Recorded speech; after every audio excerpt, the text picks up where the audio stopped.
Hey everyone, welcome back to my channel. ये है आपकी क्लास नंबर 5। पेपर है आपका लर्निंग एंड टीचिंग। यूनिट है आपके unit number 1।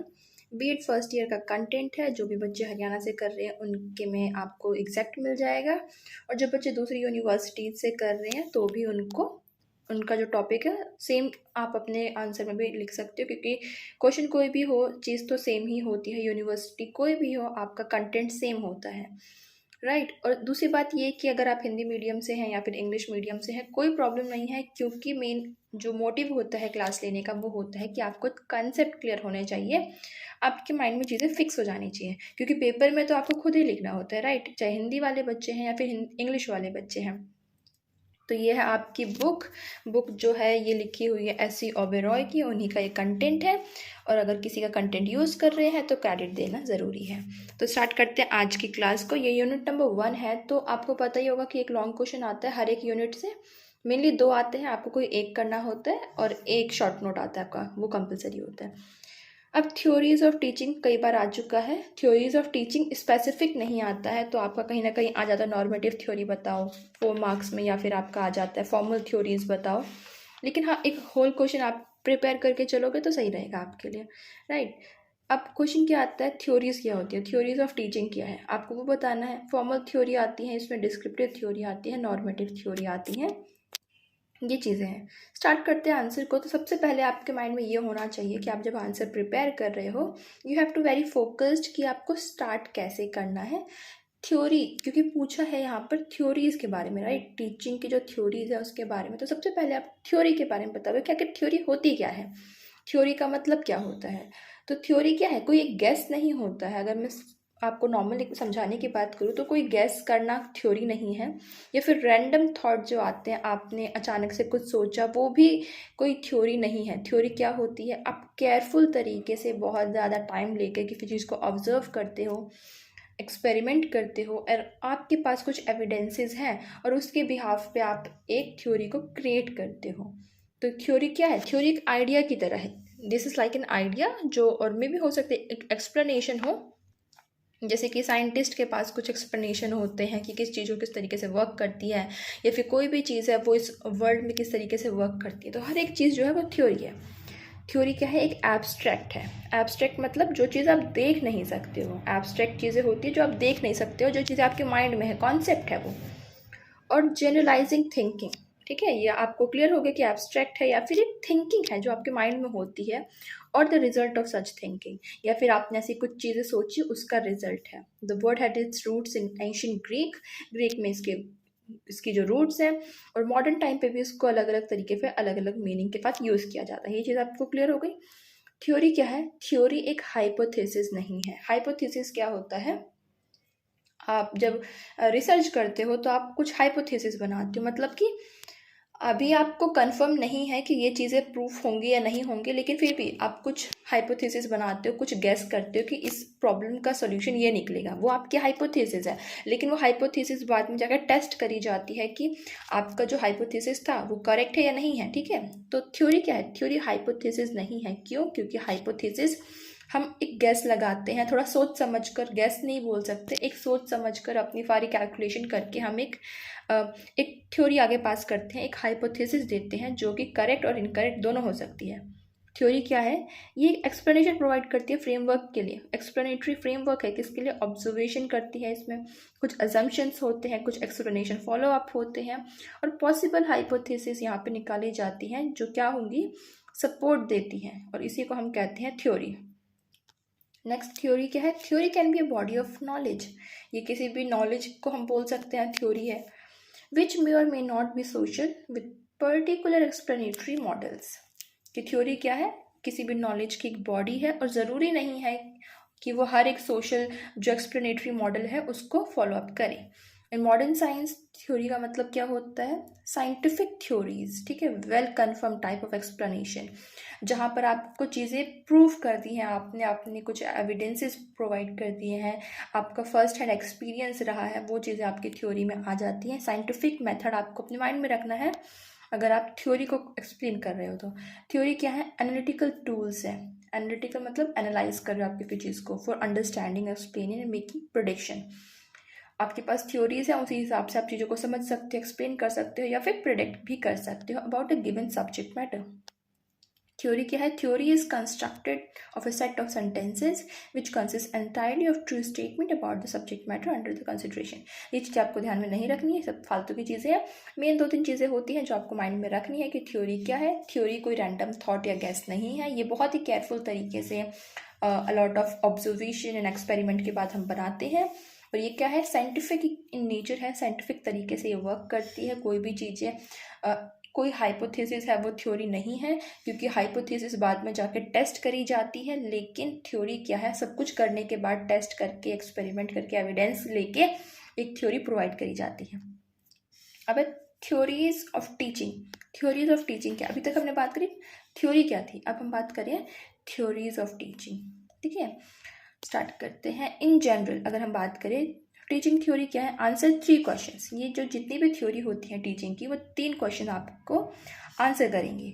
How do teacher behave, कि जो टीचर है वो किस तरीके से बिहेव करता है और वो ऐसा क्यों बिहेव करता है। Why do they behave as they perform and with what effect, और क्या इफेक्ट होता है। It is applicable for all teachers, हर एक टीचर के लिए होता है। मतलब ऐसा नहीं है कि सिर्फ स्पेसिफिक 1 या 2 टीचर के रिगार्ड में हम बोल रहे हैं। हर एक टीचर पे चीज़ें फॉलो होती है कि टीचर किस तरीके से बिहेव करता है, ऐसा बिहेव क्यों करता है और उसका रिजल्ट क्या होता है। हर एक स्टूडेंट के लिए है, हर सिचुएशन के लिए है जब भी टीचिंग में अकर होती है, टीचिंग के ड्यूरेशन में होती है। Theories of teaching consider the teachers behaviour, teacher का बिहेवियर यहाँ पे देखते हैं, कॉज देखते हैं। लर्निंग जो हमारी इफेक्ट होता है स्टूडेंट को, जब हम पढ़ा रहे हैं, मेन मुद्दा क्या होता है पढ़ाने का, कि लर्निंग जो है वो क्रिएट करी जा सके, बच्चे के बिहेवियर में मॉडिफिकेशन किया जा सके। थ्योरीज एक्सप्लेन करती है, प्रिडिक्ट करती है, कंट्रोल करती है the way in which the teacher and teacher behaviour affect the learning of the student. जो थ्योरीज है वो क्या करती हैं, टीचर के बिहेवियर को कहीं ना कहीं कंट्रोल करती हैं, जिस तरीके से वो बच्चों को पढ़ा रही हैं। A theory of teaching is expected to answer the questions of teaching for efficient learning। ये चीज़ें काम की नहीं है।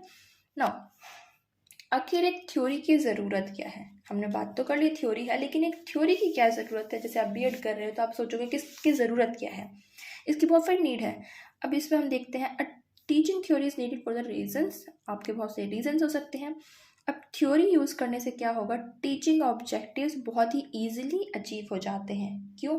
टीचिंग क्या है? टीचिंग एक गोल ओरिएंटेड प्रोसेस है। ऐसा नहीं है कि बेमतलब में बच्चे और टीचर बस बैठे हुए हैं। कोई ना कोई गोल है, कोई ना कोई मुद्दा है, उनके पास एक टारगेट है कि उन्हें वो चीज़ अचीव करनी है। एक ऑब्जेक्टिव है कि बच्चों को आज ये समझ में आ जाना चाहिए, बच्चे 6 मंथ के बाद इन चीज़ों को समझ जाएंगे। तो वो क्या है, वो एक ऑब्जेक्टिव है। और इस ऑब्जेक्टिव को अचीव करने के लिए क्या होता है, डिफरेंट थ्योरीज यूज़ करी जाती हैं। अब थ्योरीज क्या करती हैं, इफेक्टिव टीचर्स को बनाती हैं। जब टीचर है वो एक अच्छी थ्योरी यूज़ कर रहे हैं, एक अच्छे तरीके से बच्चों को पढ़ा रहा है, तो वो क्या होगी, एक इफेक्टिव लर्निंग क्रिएट होगी और टीचर भी इफेक्टिव बन जाएगा। Theory of teaching helps in developing the instructional design. Instructional design मतलब किस तरीके से इंस्ट्रक्शन दिए जाएंगे, किस तरीके का सामान यूज़ किया जाएगा, कौन से मॉडल्स यूज़ करे जाएंगे या फिर कौन से आपके टीचिंग एड यूज़ करे जाएंगे। जितने भी इंस्ट्रक्शनल डिज़ाइन है उन सभी चीज़ों को, इसी चीज़ को ध्यान में रख के क्रिएट किया जाता है, फिर बनाया जाता है। टीचिंग थ्योरी क्या करती है, are needed to explain the relationship between teaching and learning and to identify the common factors. ये ज़रूरी है, जितनी भी थ्योरीज हैं ये ज़रूरी है, किस लिए, ताकि एक्सप्लेन किया जा सके टीचिंग और लर्निंग के बीच का रिलेशन क्या होता है। Next, teaching theories are required to provide the scientific basis for planning. Theory होगी आपके पास, आप फिर प्लान कर पाओगे, ऑर्गेनाइज कर पाओगे, लीड कर पाओगे और इवेल्युएट कर पाओगे अपना पूरा teaching process. The knowledge of teaching theory help studying the classroom teaching problems scientifically. अगर आपके पास थ्योरी है, अगर आप कोई थ्योरी फॉलो अप कर रहे हो, तो आपकी कोई भी प्रॉब्लम हो जाती है आपकी क्लास में, आप उसे साइंटिफिकली विद लॉजिक आप उसे सॉल्व कर पाओगे। एन.एल. गागे जो है ये इम्पॉर्टेंट है। तो अकॉर्डिंग टू हिम इन्होंने क्या बोला है, टीचिंग थ्योरीज क्या है, इंक्रीज कर देती हैं अंडरस्टैंडिंग को, प्रोडिक्शन को एंड कंट्रोल ऑफ टीचिंग। तो थ्योरी का मतलब सिंपल से यही है कि आप बता सकते हो थ्योरी गैस नहीं है, थ्योरी ये नहीं है, थ्योरी हाइपोथेसिस नहीं है, एक साइंटिफिक तरीके से यूज़ करी जाती है। और टीचिंग में बोले तो क्या करता है, ये कहीं ना कहीं टीचिंग ऑब्जेक्टिव को फुलफिल करने में मदद करता है, टीचर को प्रोडक्टिव बनाता है, लर्निंग इफेक्टिव हो जाती है। कुछ पॉइंट है जो आप हर जगह लिख सकते हो, जैसे कि गोल ओरिएंटेड अगर चीज़ें हैं उनको अचीव करने में मदद करता है, टीचिंग को इफेक्टिव बनाता है, बच्चे के बिहेवियर को मॉडिफाई करता है। तो फिर कुछ चीज़ें होती हैं जो आप हर क्वेश्चन में लिख सकते हो और कोई गलत नहीं करेगा, क्योंकि टीचिंग का मतलब ही क्या है कि हम लर्निंग की बात करें, लर्निंग क्रिएट कर रहे हैं और बच्चे का बिहेवियर मॉडिफाई कर रहे हैं। अब हमारे पास कुछ थ्योरीज़ हैं, ये आपको तीनों थ्योरी याद करनी है। अगर लॉन्ग क्वेश्चन आता है आपको ये तीनों थ्योरी लिखनी है, अगर शॉर्ट क्वेश्चन आता है किसी भी एक के ऊपर कोई भी शॉर्ट नोट आ जाएगा, जैसे कि आपको फॉर्मल थ्योरी बता दिया, फिर डिस्क्रिप्टिव, नॉर्मेटिव। अब ऐसा नहीं है कि ये सिर्फ अलग अलग थ्योरीज हैं, यहाँ पे फॉर्मल थ्योरी में भी आपके पास 3-4 थ्योरी आपको मिलेंगी, डिस्क्रिप्टिव में भी 3-4 थ्योरीज हैं, फिर आपकी नॉर्मेटिव में भी 3-4 थ्योरीज हैं। तो हर एक थ्योरी के अंदर भी कुछ थ्योरीज हैं जो आपको याद करनी है। तो स्टार्ट करते हैं पहले तो फॉर्मल थ्योरी से ही। फॉर्मल थ्योरी क्या है? फॉर्मल थ्योरी में मेनली बात होती है सर्टेन लॉजिक्स की, जो भी थ्योरी लॉजिक पर बेस है, या फिर मेटाफिजिकल क्या होता है? बियॉन्ड द फिजिकल वर्ल्ड, जैसे कि हमारा जो फिजिकल वर्ल्ड है उसको छोड़ के जिसकी हम बात करते हैं। और ये होती है एपिस्टेमोलॉजिकल अजम्पशंस, ठीक है। एपिस्टेमोलॉजिकल अजम्पशन, यहाँ पे आपका स्ट्रक्चर्ड अप्रोच आ जाएगी, मोर सिस्टमैटिक होता है, ये बहुत सिस्टमैटिक तरीके से वर्क करता है और इसीलिए इसको हम फाउंड थ्योरीज भी बोलते हैं टीचिंग की। अब इसमें कौन कौन सी थ्योरी आएंगी? यहाँ पे कुछ फिलॉसफी है, फिलोसफिकल थ्योरी है, जैसे कि म्योटिक थ्योरी है, जिसको आप सोक्रेटिक मेथड भी बोल सकते हो। जो बच्चे इंग्लिश बैकग्राउंड के हैं उन्हें इसका पता होगा। कम्युनिकेशन थ्योरी है आपके टीचिंग के टैबुला रासा, ये सभी अभी एक्सप्लेन करूँगी मैं। मोल्डिंग थ्योरी है एंड म्यूचुअल इंक्वायरी थ्योरी है। तो ये चारों थ्योरी आएंगी आपकी फॉर्मल थ्योरी के अंदर। आपको ये चीज़ें याद करनी है, नोट बनाना है, नोट बना लो। अगर आपके पास बुक है तो आपकी बुक का पेज नंबर 28 है, वहाँ पे आपको मिल जाएगा। म्योटिक थ्योरी या फिर हम बोल सकते हैं सोक्रेटिक थ्योरी कौन सी होती है? पहले मैं इसको सिंपल से पढ़ लेती हूँ, उसके बाद आपको समझा दूंगी, या फिर मैं आपको पहले समझा देती हूँ फिर आपके लिए पढ़ लेती हूँ। सबसे इंपॉर्टेंट ये है कि सोक्रेटिक मेथड क्या था या फिर म्योटिक थ्योरी कौन सी थी। तो जो सोक्रेटिस थे, हिंदी में सुकरात जिसे हम बोलते हैं, जो सोक्रेटिस थे उनका एक टीचिंग स्टाइल था। टीचर तो नहीं थे वो, लेकिन उनका एक स्टाइल था क्वेश्चन पूछने का। वो ऐसे नहीं पूछते थे कि कोई वो गए और उन्होंने किसी इंसान से कोई क्वेश्चन पूछा। अब सामने वाले को अगर मैंने आपसे पूछा कि प्योर क्या होता है, ठीक है, या फिर रिलीजियस क्या होता है, आप कुछ आंसर दोगे। हो सकता है वो आंसर मेरे क्वेश्चन का आंसर नहीं हो, लेकिन फिर मैं पूछूंगी कि नहीं ये तो ये होता है, अच्छा ये बताओ कि ये क्या होता है। तो one by one, layer by layer मैं आपको डीप करती जाऊंगी और लास्ट में आप खुद ही उसका आंसर मुझे दे दोगे। आपको पता है उसका आंसर आपके माइंड में है, लेकिन आपको ये नहीं पता कि इसी क्वेश्चन का आंसर वो होगा। तो यही होता है म्योटिक थ्योरी या फिर सोक्रेटिक मेथड। इसमें क्या होता है? टीचिंग प्रोसेस क्या होता है? Helps to recollect and unfold the knowledge, मतलब कि जो नॉलेज आपके पास है आप उसी नॉलेज को अनफोल्ड करते हो या फिर रिकलेक्ट करते हो। किससे? Through questioning technique. मैंने आपसे पूछा कि रिलीजियस क्या होता है, आप बोलोगे कि फास्ट रखना, मंदिरों में जाना, ऐसा काम पूजा करना रिलीजियस है। मैं बोलूँगी नहीं, वो तो एक्टिविटीज़ होती है ना। तो मेन रिलीजियस क्या होता है, आप कुछ और उसका आंसर दोगे कि ठीक है हमें किसी का कुछ बुरा नहीं करना है, हमें हमेशा अच्छे से रहना है, अपने माइंड को हमें क्लियर रखना है, कोई नेगेटिव थॉट नहीं लाने हैं। फिर भी मैं बोल सकती हूँ कि नहीं ये तो सारी एक्टिविटीज़ है, ये तो चीज़ें आप कर रहे हो। सभी लोगों के लिए रिलीजियस क्या है? तो वन बाय वन जो आपकी नॉलेज है वो अनफोल्ड हो जाएगी। क्वेश्चनिंग के थ्रू आपको एक आंसर मिल जाता है। The teacher make his effort to bring his knowledge at conscious level of the child. क्या करता है टीचर अपने क्वेश्चनिंग के थ्रू क्या करता है? बच्चे के माइंड पे अपना जो नॉलेज है वो लाने की कोशिश करता है। In fact the focus of this theory self realisation क्यों? क्योंकि मैंने जैसे अभी आपको बताया कि इसमें क्या होता है, टीचर आंसर नहीं देता है, वो क्वेश्चन पूछता है वन बाय वन, बच्चा खुद उसे रियलाइज करता है कि अच्छा ये इसका आंसर होगा। और दीज थ्योरीज क्या है? ये एक्सेप्ट करती हैं heredity role of teaching process.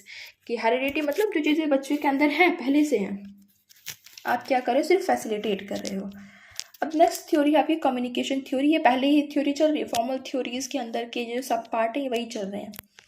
Communication theory of teaching. अब कम्युनिकेशन थ्योरी कौन सी होती है? The teaching theory is based on the following assumption. Teaching poses all knowledge, teacher poses all knowledge. Communication theory क्या बोलती है कि जो भी ज्ञान है वो सिर्फ टीचर के पास है, एक टीचर को ही सारी नॉलेज है, स्टूडेंट के पास कोई नॉलेज नहीं है, कोई इन्फॉर्मेशन नहीं है। ये थ्योरी ये बात करती है। और बेस्ट वे क्या है स्टूडेंट का कि वो किस तरीके से याद कर सकता है या फिर नॉलेज ले सकता है, वो सिर्फ कैसे कर सकता है? टीचर जो प्रेजेंट कर रहा है, जो एक्सप्लेन कर रहा है, जो डेमोन्स्ट्रेट कर रहा है, सिर्फ उनके थ्रू। ये क्या प्रिज्यूम करते हैं कि बच्चे का माइंड टेबुलर रसा है। अब ये टर्म शायद आपको नहीं पता होगी, लेकिन इंग्लिश वाले बच्चों को ये टर्म पता होगी, टेबुलर रसा। टेबुलर रसा का मतलब होता है क्लीन स्लेट। ये जॉन लॉक की एक टर्म है। उन्होंने बोला कि जो बच्चा है वो टेबुलर रसा होता है, उसका माइंड जो है टेबुलर रसा होता है। जब बच्चा छोटा होता है एट टाइम ऑफ बर्थ, क्या होता है उसके माइंड में कोई भी चीज़ें नहीं होती है, वो क्लीन स्लेट, एक खाली स्लेट की तरह होता है। जैसे जैसे वो इस दुनिया में रहता है वैसे वैसे उसकी उस स्लेट पे चीज़ें छपने लग जाती हैं, उसे चीज़ें पता चलने लग जाती हैं। तो ये थ्योरी क्या बात करती है कि टीचर को सब कुछ पता है, बच्चे को कुछ नहीं पता है, और बच्चा क्या है, टैबुलर ऐसा है, बच्चे के अंदर कोई चीज़ नहीं है, वो खाली स्लेट है, और धीरे धीरे टीचर उस स्लेट को भर देती है। नेक्स्ट है आपकी मोल्डिंग थ्योरी। मोल्डिंग थ्योरी क्या है, एडवोकेट है जॉन डेवी के थ्रू। जॉन डेवी बहुत इंपॉर्टेंट है, इन्होंने बात करी थी कि जो टीचिंग है वो ट्राइपोलर है, एक्टिविटी है मतलब टीचर स्टूडेंट एंड करिकुलम होता है। इन्होंने एक बहुत इंपॉर्टेंट बात करी है लर्निंग बाय डूइंग की। ये चीज़ आपको याद रखनी है कि लर्निंग बाय डूइंग होनी चाहिए, बच्चे को एक्टिव रखना चाहिए, हैंड्स ऑन एक्टिविटी बच्चे की होनी चाहिए, बच्चा एक्टिव होकर ही चीज़ों को याद रख सकता है। तो ये मोल्डिंग थ्योरी भी जॉन डेवी ने एडवोकेट करी थी। It is confined to impart the knowledge to the learners. ये सिंपल सी बात है, कोई भी थ्योरी है वो बच्चों को नॉलेज प्रोवाइड करती है। And this theory focus on shape form and mould of the students behaviour. Mould का मतलब क्या होता है आप ये बताइए। मोल्ड का मतलब होता है किसी भी चीज़ को किसी शेप में ढाल देना, ठीक है, मोल्ड कर देना उसको। जैसे हम बोलते हैं कि एक फायर को मोल्ड कर दिया, मतलब कि उस तार को किसी और शेप में डाल दिया, किसी और शेप का बना दिया। आप मिट्टी की बात करते हो, आप बोलते हैं मोल्ड कर दिया उसको, तो वही चीज़ें होती है मोल्डिंग। और यहाँ पे क्या बात हो रही है, बच्चे के बिहेवियर को, उसके बिहेवियर को फॉर्म किया जा सकता है, शेप दिया जा सकता है, और बिहेव जो बच्चा करता है उसको मोल्ड किया जा सकता है। ये थ्योरी क्या बात करती है कि बच्चा क्या है उसको हम टोटली बदल सकते हैं, उसकी जो पर्सनालिटी है उसे बनाया जा सकता है, शेप दिया जा सकता है, मोल्ड किया जा सकता है। तो ये थ्योरी क्या है, आपको सिंपल याद रह जाएगा, मोल्डिंग थ्योरी मतलब कि बच्चे के बिहेवियर को बदला जा सकता है या फिर बनाया जा सकता है। Mutual inquiry theory. अब इंक्वायरी क्या होता है कि यहाँ पे जो लर्निंग है, यहाँ पे जो नॉलेज है वो रेडीमेड नहीं है, बच्चा उसे खुद इंक्वायरी करेगा, उसके बारे में सोचेगा, अजम्पशन बनाएगा, उसके बाद उसे पता चलेगा। This theory is based upon the main assumption that the nature of knowledge is that the whole body and the records fact as information knowledge, which in a school and outside the school is generally substituted for inquiry. ये line important है, मैं इसको ऊपर वाले को race कर देती हूँ। कि जो भी नॉलेज हमें स्कूल में मिलती है, स्कूल के बाहर मिलती है, कोई भी चीज़ है वो क्या है, वो इंक्वायरी के लिए है। Is generally substituted for inquiry. हर एक चीज़ की इंक्वायरी होनी चाहिए। एंड ट्रू नॉलेज क्या है, इंक्वायरी है। ऐसा नहीं है कि आपने बच्चे को कुछ बोला, बच्चा उसे मान ले वैसे का वैसा, नहीं, बच्चा उसके बारे में इंक्वायरी करे। ये थ्योरी इसके बारे में बात करती है। ये एक अच्छा मेथड है, रिलायंट इन्फॉर्मेशन यहाँ पे बच्चे को मिलती है, बच्चा प्रॉब्लम्स को सॉल्व करता है। अब आती है हमारी सेकेंड थ्योरी, ठीक है। सेकेंड थ्योरी, अभी तक जो था वो फर्स्ट थ्योरी के पार्ट, तब second theory descriptive theory. Descriptive theory क्या है, डिस्क्रिप्टिव थ्योरी जो टीचिंग के लिए बेस्ड है सर्टेन प्रपोजिशन के, सर्टेन ऑब्जर्वेशन के। पहली वाली फॉर्मल थ्योरी बेस्ड थी लॉजिक पे, मेटाफिजिकल एपिस्टेमोलॉजिकल अजम्पशंस पे, और ये किस पे बेस है, ये बेस है डेटा पे, ठीक है, कि आपके पास डेटा है, एम्पेरिकल जो आपके एविडेंसेस होते हैं। एम्पेरिकल क्या होता है, जो आप डेटा कलेक्ट करते हो ऑब्जर्वेशन से, या फिर एक्सपेरिमेंट कर रहे हो, या फिर डायरेक्ट एक्सपीरियंस, आपने फर्स्ट हैंड एक्सपीरियंस कोई चीज़ करी है, ये सर्टेन उन चीज़ों पे बेस करती है। इस थ्योरी का पर्पस क्या है, to produce relationship effectiveness of variables of teaching को इम्पॉर्टेंट बनाना, उसको इफेक्टिव बनाना। इसमें दो थ्योरीज अलग अलग हैं। Theory of instruction, theory of instruction के अंदर आपके पास ये 4 बंदे हैं, मतलब 4 बंदे नहीं है, 4, ये 3 थ्योरीज हैं आपके पास। थोड़ा कंफ्यूजिंग है, लेकिन जब आप करोगे तो आपको समझ में आ जाएगा, एक दो बार आप नोट्स बनाओगे इसका हो जाएगा क्लियर। डिस्क्रिप्टिव थ्योरी के अंदर आपकी पहली आती है ये थ्योरी ऑफ इंस्ट्रक्शन, और इसके अंदर आपके पास है 3 अलग अलग पर्सन्स की थ्योरी है। बहुत ही सिंपल है, इतना कुछ हार्ड एंड फास्ट नहीं, रॉकेट साइंस नहीं है।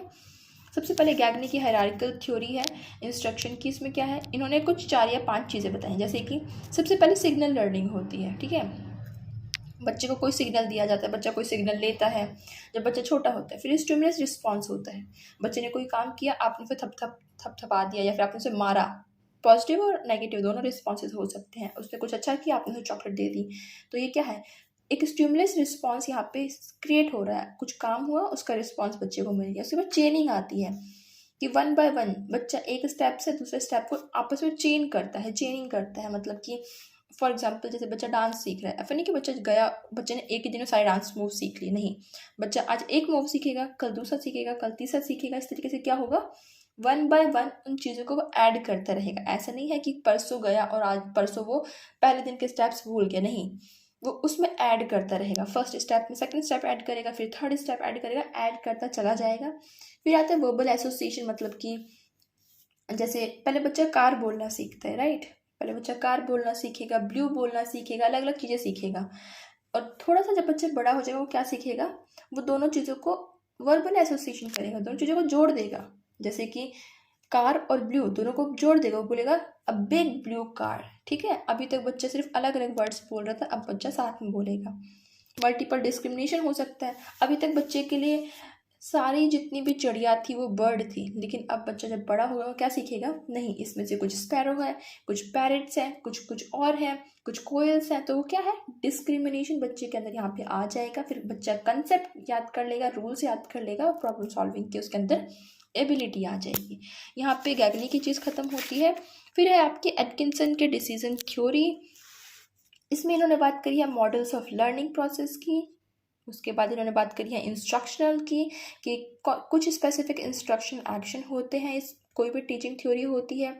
इंस्ट्रक्शनल ऑब्जेक्टिव क्या है, स्पेसिफिक होने चाहिए ताकि बिहेवियर को चेंज किया जा सके। जो भी ऑब्जेक्टिव आप रख रहे हो पढ़ाने के लिए, इंस्ट्रक्शन के लिए, वो इस तरीके से रखे जाए कि बच्चे का बिहेवियर चेंज हो सके। और हर एक इंस्ट्रक्शन क्या है, कैन बी मेजर्ड। ऐसा नहीं है कि आपने कुछ भी किया और आप उसे मेजर ही नहीं कर पा रहे हो। कुछ भी कर रहे हो, आप पढ़ा रहे हो, कुछ भी कर रहे हो, वो इस तरीके से होना चाहिए कि आप उसे मेजर कर सको कि जो आपने सोचा था वो अचीव हुआ है या नहीं हुआ है। नेक्स्ट है आपकी इसी के अंदर सेकंड के अंदर जो आपकी दूसरी थ्योरी है वो है प्रिस्क्रिप्टिव थ्योरी। इसमें हम बात करेंगे कि जो प्रिस्क्रिप्टिव थ्योरी क्या होती है, ये एक एफर्ट है। वो किस लिए दे रखा है कि एक बंदा था मॉरिस आपको ये याद रखना है, और ई स्टोन, ये दो बंदे थे इसमें, जिन्होंने क्या बोला है, इन्होंने बात करी है नेचर ऑफ टीचिंग की with the help of 3 type of related variables. की टीचिंग में 3 वेरिएबल्स होते हैं, पहला फेज, दूसरा फेज और तीसरा फेज। पहले फेज में क्या होता है, it include the teacher in the analysis of the teaching problems. Teacher क्या करेगा, टीचिंग प्रॉब्लम को सोचेगा, देखेगा, एनालाइज करेगा, टीचिंग टेस्ट लेगा। किससे पहले, एक्चुअल टीचिंग करने से पहले। या आप बोल सकते हो कि प्री टीचिंग आपका होता है, प्री एक्टिव फेज होता है, जहाँ पे टीचर ने क्या किया, प्रॉब्लम को एनालाइज किया, कुछ टेस्ट लिए, पढ़ाने से पहले, अभी उसने पढ़ाना शुरू नहीं किया है। सेकेंड फेज होता है यहाँ पे वो डिसीजन लेगा। ठीक है, डिसीजन टीचर जो है वो डिसीजन लेगा made about the inter relation of the variables deemed appropriate of the teaching objective. वो ये डिसीजन लेगा कि कौन से वेरिएबल्स यूज़ करने हैं, टीचिंग के ड्यूरेशन में क्या चीज़ें करनी है, आपका टीचिंग का ऑब्जेक्टिव क्या है, ये हर चीज़ें वो यहाँ पे डिसीजन लेगा। थर्ड फेज आता है आपका evaluation with evaluating the effectiveness and the workability of phase 2 की। फेज 2 में जो हमने बात करी थी, जो डिसीजंस लिए थे, वो कितने हुए हैं, कितने नहीं हुए हैं, आपके टीचिंग ऑब्जेक्टिव्स पूरे हुए हैं या नहीं हुए हैं। It consist teaching technique of explanation in which variables has been interrelated in the second phase. ये पूरी चीज़ है कि पहले में टीचर कुछ चीज़ें देखेगा, एनालाइज करेगा, प्रॉब्लम्स देखेगा। सेकंड चीज़ है कि वो डिसीजन लेगा क्या पढ़ाना है, नहीं पढ़ाना है, और जो आपके टीचिंग ऑब्जेक्टिव्स हैं वो है ठीक है या नहीं है। और तीसरे में क्या है, सेकंड वाले पूरा हुआ है या नहीं हुआ, ये चीज़ें देखेगा। प्लस आपकी जो टीचिंग है वो स्टार्ट हो जाएगी। इसको अब इरेज कर देते हैं, तो गंदा सा हो गया है। नेक्स्ट आपका आता है नॉर्मेटिव थ्योरी, ये थर्ड थ्योरी है आपकी। ठीक है, ये आपकी तीसरी थ्योरी है। अब इसमें क्या बोला गया है, यहाँ पे क्या है, has been formulated by designing experiment in control situation and have less generalisation.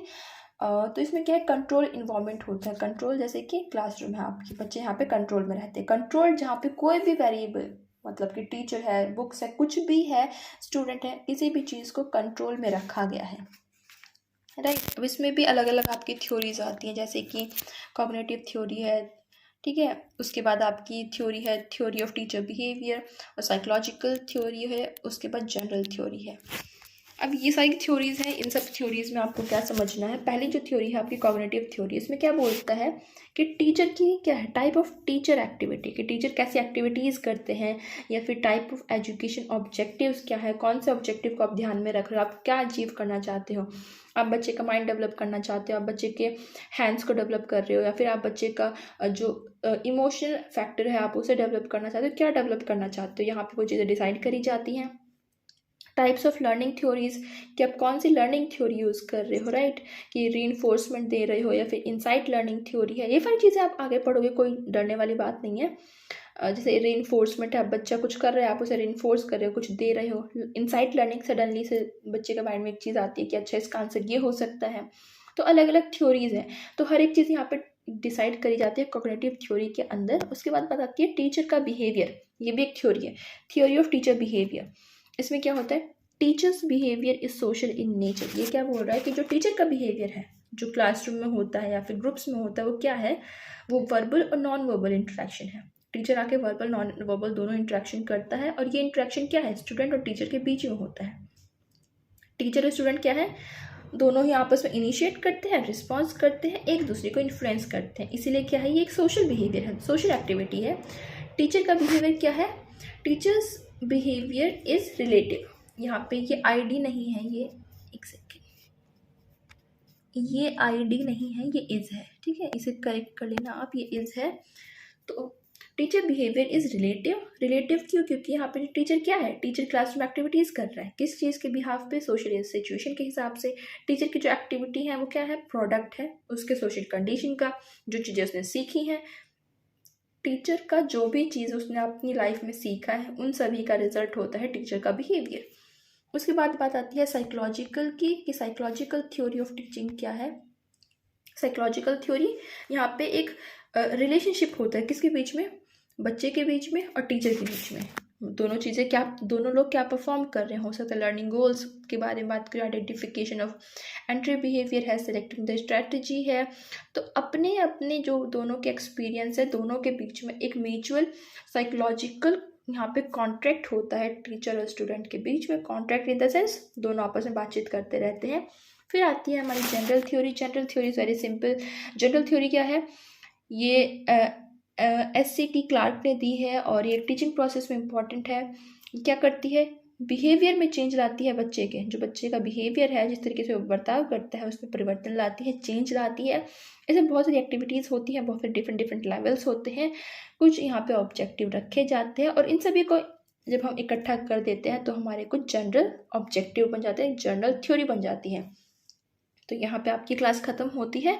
ये बहुत कंफ्यूजिंग है, लेकिन आना चाहिए तो ठीक है। आप एक दो बार इस वीडियो को दोबारा देखोगे, आपको चीज़ें क्लियर हो जाएंगी कि क्या बात करी गई है। सिंपली इसमें 3 थ्योरीज हैं। आपके पास कौन कौन सी है, एक आपकी फॉर्मल थ्योरी है, आपकी एक डिस्क्रिप्टिव थ्योरी है, एक आपकी नॉर्मेटिव थ्योरी है। फॉर्मल थ्योरी है आपकी, फॉर्मल थ्योरी में आपके पास 4 थ्योरीज है। म्योटिक थ्योरी है आपकी, कम्युनिकेशन थ्योरी है, मोल्डिंग थ्योरी है, म्यूचुअल इंक्वायरी थ्योरी है। उसके बाद बात आती है आपकी डिस्क्रिप्टिव थ्योरी की। आपके पास 2 हैं। पहले तो एक आपकी थ्योरी ऑफ इंस्ट्रक्शन है, फिर आपके पास है prescriptive theory. Theory of instruction में आपके पास है गैगने की, एटकिंसन की। प्रिस्क्रिप्टिव थ्योरी सिंपल सा कुछ नहीं है उसमें। उसके बाद नॉर्मेटिव थ्योरी आती है, कॉग्निटिव थ्योरी है आपके टीचिंग की। कॉग्निटिव में भी आपकी है type of teachers, activity, teacher क्या एक्टिविटी करेगा, एजुकेशन ऑब्जेक्टिव क्या होंगे, लर्निंग थ्योरी क्या होगी, कंपोनेंट्स क्या होंगे। फिर आपकी theory of teacher behaviour, teacher का बिहेवियर कैसा होता है, टीचर का बिहेवियर क्या है, सोशल है और रिलेटिव है। उसके बाद साइकोलॉजिकल थ्योरी आती है आपकी, और नेक्स्ट है आपकी जनरल थ्योरी ऑफ टीचिंग। और यहाँ पे आपकी आज की क्लास खत्म होती है। अगर आपको लगता है वीडियो अच्छी थी, आप चैनल को लाइक, शेयर एंड सब्सक्राइब कर सकते हैं। And I will see you in the next video. Bye bye.